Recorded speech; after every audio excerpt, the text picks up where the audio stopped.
පළතුරු කාලා heart එක බේරෙන්න පුළුවන්. ඇත්ත. මොන පළතුරු? දෙලුම් pomegranate. දැන් heart ආරක්ෂා තියාගන්න pressure normal තියෙනවා. මේ pomegranate දෙලුම් කරන්නේ systolic blood pressure එක අඩු කරනවා. එහෙනම් pressure කට්ටි. ගන්නකොට heart එක බේරෙන්න පුළුවන්. pressure අඩු වෙනවා. දැන් අපේ cholesterol එක අඩු කරනවා. ඒ නිසා heart බේරෙන්න පුළුවන්. ඒ කොහොමද?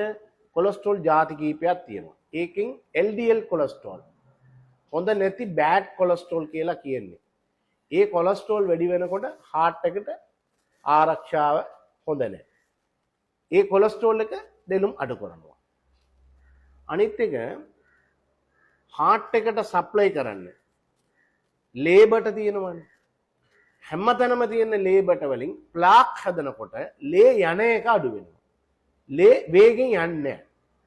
හිර වෙනවා. එහෙනම් ඔක්කොම අටැක් එන්න පුළුවන්. මේක කාලා ප්ලාක් අඩු කරගන්න පුළුවන්. එහෙනම් heart එකට සප්ලයි කරන්න ලේ නහර හොඳින් හිටියොත් heart attack එන්නේත් නේ heart එක ආරක්ෂාව හොඳ වෙනවා. එහෙනම් මේ heart දෙලුම් combination එක easy නේද? හොඳයි නේද? කාලා heart එක බේරන්න. Thank you.